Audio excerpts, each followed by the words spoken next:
ఐదున్నరేళ్లలో రాష్ట్రంలో ఎలాంటి అలజడి లేకుండా అభివృద్ధి ధ్యేయంగా పనిచేయడం జరిగిందని అన్నారు మంత్రి కేటీఆర్. కేసీఆర్ కు మరోమారు ముఖ్యమంత్రి అవకాశం ఇస్తే రాష్ట్రం మరింతగా పురోభివృద్ధి సాధిస్తుందని చెప్పారు. ఎన్నికల ప్రచారంలో భాగంగా శైలింగంపల్లి నియోజకవర్గంలోని తారానగర్, ఆల్విన్ కాలనీ, ఎల్లమ్మ బండలో ఆయన రోడ్ షో నిర్వహించారు. ఈ సందర్భంగా కారు గుర్తుకు ఓటు వేసి బీఆర్ఎస్ పార్టీ అభ్యర్థి అరికపూడి గాంధీని మరోసారి గెలిపించాలని కేటీఆర్ కోరారు. కేసీఆర్ ను ఓడించేందుకు ఢిల్లీ నుంచి పెద్ద పెద్ద లీడర్స్ దిగుతున్నారని, వారి మాటలు నమ్మి మోసపోవద్దని సూచించారు మంత్రి కేటీఆర్.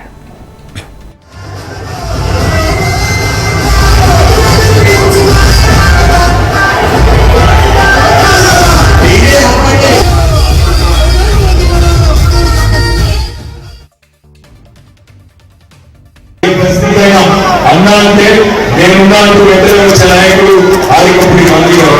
నేను మిమ్మల్ని అందరికీ కోరు, మరి పొరుగు 9.5 సంవత్సరాల్లో ఒక బలమైన నాయకుడు మనకు కేసీఆర్ గారి రూపంలో ఉండడం వల్ల బ్రహ్మాండంగా మనం ఒకవైపు అభివృద్ధిని, మరొకవైపు సంక్షేమాన్ని కలగలిపి బ్రహ్మాండంగా చేసుకుని ముందుకు పోతా ఉన్నాం. ఇవాళ ఒక్క కేసీఆర్ గారిని ఓడించడానికి, ఒక్క కేసీఆర్ గారికి చెక్కు పెట్టడానికి, ఆయన గొంతు నొక్కడానికి పెద్ద పెద్దలు వస్తున్నారు ఢిల్లీ నుంచి. నరేంద్ర మోడీ, అమిత్ షా, యోగి, 15 మంది ముఖ్యమంత్రులు, 15 మంది కేంద్ర మంత్రులు, చాలా మంది వాళ్ళందరూ నుంచి వస్తున్నారు.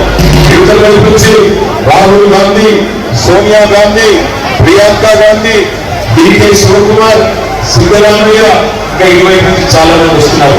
కానీ ఎవరు వచ్చినా, ఎంతమంది వచ్చినా మేము నమ్ముకున్నది మిమ్మల్ని, మేము తప్పకుండా ఆశిస్తున్నది, ఆకాంక్షిస్తున్నది మీ ఆశీర్వాదం. అయినా తెలుసు, నేను చెప్పాల్సిన పర్లేదు.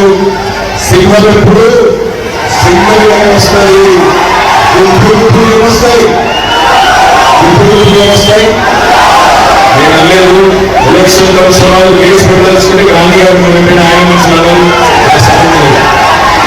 నేను ఎందరూ ఒకటే 9 ఏళ్ళు హైదరాబాద్ లో స్కూల్ ఉన్నాను. హిందూ అని, ముస్లిం అని, క్రిస్టియన్ అని, సిక్ అని ఏ పంచాయతీ లేదు.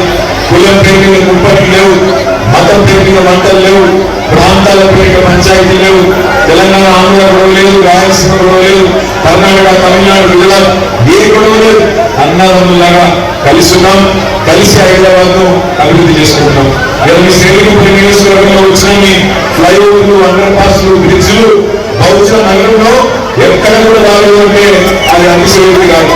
మీ కొండాపురం గారు ఉన్నారు, ఆయన తెలుసు. ఎందుకంటే 6 రోజులు అభివృద్ధి విచారిస్తారు.